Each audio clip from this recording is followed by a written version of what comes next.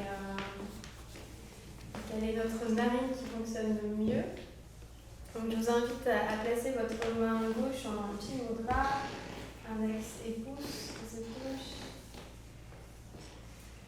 et la main droite en Vishnu, mudra, un majeur et index contre la paume. Ok. Donc on va utiliser cette main droite comme une pince ici. Vous pouvez tester, juste poser les doigts sur le creux de vos narines ici, sans forcer la pression. Ici, on va simplement passer d'une narine à l'autre ici. On va commencer par venir libérer la narine gauche. Et je vous invite à venir fermer les yeux, à venir inspirer en 4 temps de la narine gauche. Inspirez 1, 2, 3, 4 et basculez, expirez à droite. 1, 2, 3, 4, 5, 6, 7, 8. Inspire droit. 1, 2, 3, 4. Bascule, expire gauche. 1, 2, 3, 4, 5, 6, 7, 8. Gauche, inspire. 1, 2, 3, 4. Bascule droit, expire. 1, 2, 3, 4, 5, 6, 7, 8. Droit, inspire. 1, 2, 3, 4. Bascule gauche, expire. 1, 2, 3, 4, 5, 6, 7, 8. Gauche, inspire. 1, 2, 3, 4.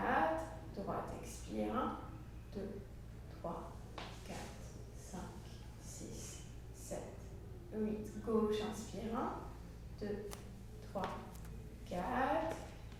Expire. Gauche, pardon. 1, 2, 3, 4, 5, 6, 7, 8. Gauche, inspire. 1, 2, 3, 4. Droite, expire. 1, 2, 3, 4, 5, 6, 7, 8. Droite, inspire. 1, 2, 3, 4. Gauche, expire. 1, 2, 3, 4, 5, 6, 7, 8. Gauche, inspire. 1, 2, 3, 4. Droit, expire. 1, 2, 3, 4, 5, 6, 7, 8. Droit, inspire. 1, 2, 3, 4. Gauche, expire. 1, 2, 3, 4, 5, 6, 7, 8. Gauche, inspire. 1, 2, 3, 4. Droit, expire. 1, 2, 3, 4, 5, 6, 7, 8. Droit, inspire. 1, 2, 3, 4. Gauche, expire. 1, 2, 3, 4, 5, 6, 7, 8. Relâche lentement la main sur la cuisse. Observez le flux de l'air qui rentre par les deux narines et le flux de l'air qui ressort par les deux narines.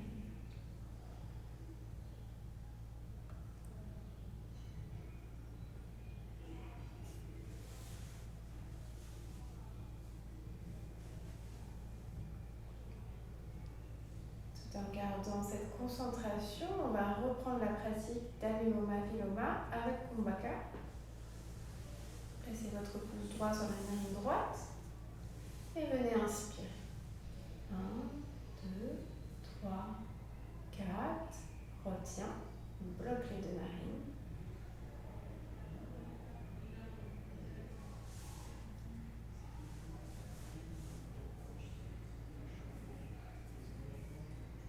Expire droit.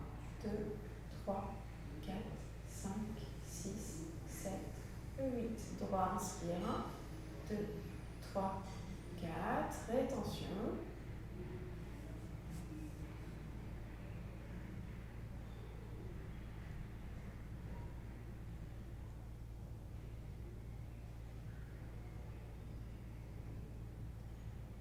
Gauche, expire. 1, 2, 3, 4, 5, 6, 7, 8. Gauche, inspire. 1, 2, 3, 4. Rétention.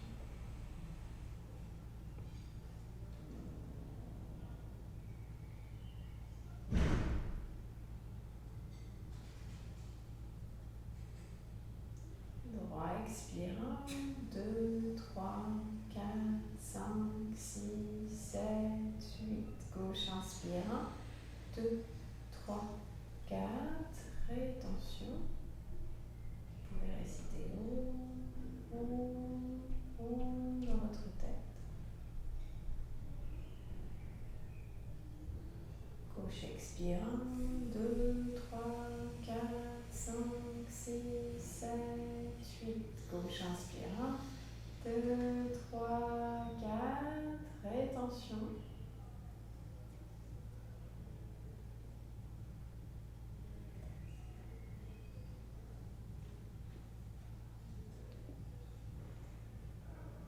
Droit, expire. 1, 2, 3, 4, 5, 6, 7, 8. Droit, inspire. 1, 2, 3, 4. Rétention.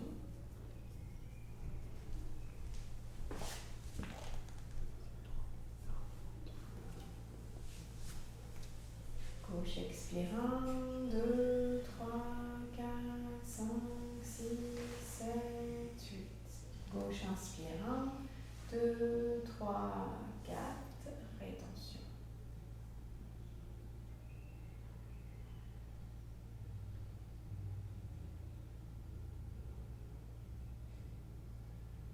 Droit, expire. 1, 2, 3, 4, 5, 6, 7, 8. Droit, inspire. 1, 2, 3, 4. Peut-être on peut redresser le dos.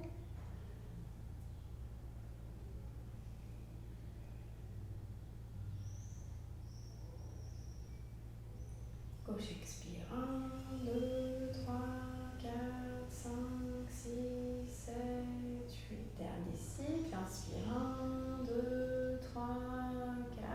Retenez.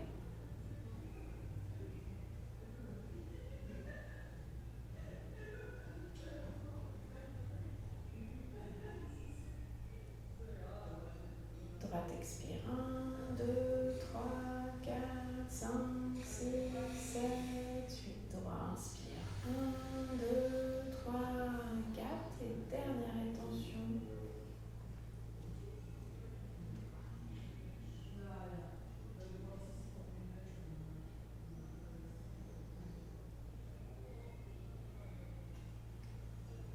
Et gauche, expire. 1, 2, 3, 4, 5, 6, 7, 8. Et relâchez la main.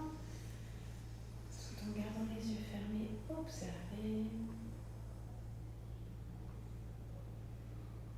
Observez les bénéfices de la pratique sur le mental. On va continuer avec la dernière respiration, dernier pranayama. Brahmari, qui est une respiration que j'affectionne particulièrement. C'est la respiration de bourdon ou de la baleine. C'est une respiration qui permet vraiment d'apaiser le mental, je trouve. Vraiment, c'est quelque chose qui nous fait entrer assez rapidement dans un état méditatif.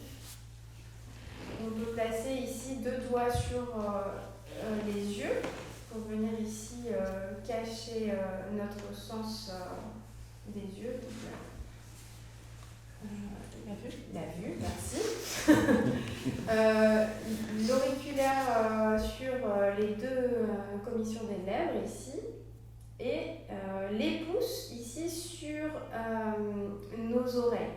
Donc là, on va peut-être pas les fermer encore pour entendre un petit peu les consignes. Mais voilà, l'idée c'est de venir ici et d'inspirer profondément, bloquer les deux oreilles et faire le bourdon.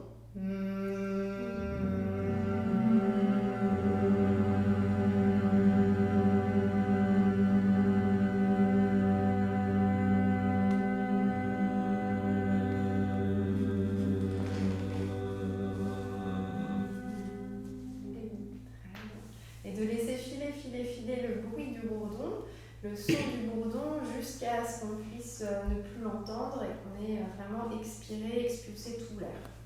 Ok ? Donc on peut venir faire cet exercice avec cette pratique, cette façon de faire, et puis vous entendrez le petit bol quand on aura fini. Vous pouvez inspirer et recommencer plusieurs fois. Ok ? On essaye ? Allez-y, inspirez.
Et on va terminer avec les tantras qui sont à la page.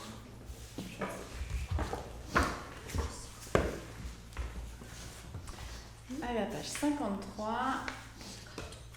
Et ensuite à la page 56, vous aurez ensuite l'Arati. Donc pour l'Arati, c'est la cérémonie à la lumière. On se lèvera pour l'Arati. C'est un chant qui est assez long qui continue aux pages suivantes. Et à la fin de l'Arati, traditionnellement, on se prosterne. Donc se prosterner, ça veut dire mettre le front au sol, ça veut dire mettre le mental sous le niveau du cœur. Si vous n'êtes pas à l'aise à vous prosterner, vous pouvez évidemment rester debout. Voilà. Page 53, Om Triambakam pour clôturer. Donc c'est un mantra de protection. Si vous pouvez le chanter, vous pouvez simplement aussi écouter les vibrations, observer les vibrations du mantra dans votre corps et envoyer cette paix partout autour de vous. On continue, on commence avec 3 fois le son Om.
Sarvesham Bhuvanam Bhavatu, Sarvesham Mangalam Bhavatu, Sarve Bhavantu Sukhina, Sarve Santu Niramaya, Sarve Bhadrani Pashyantu Ma Kashit Dukhabhag Bhavet, Asatoma Sadgamaya, Tamasoma Jyotirgamaya, Mrijoma Mritangamaya. Om Purnamada Purnamidam Purnat Purnamudachyate Purnasya Purnamadaya Purnameva Vashishyate. Om Shanti Shanti Shanti.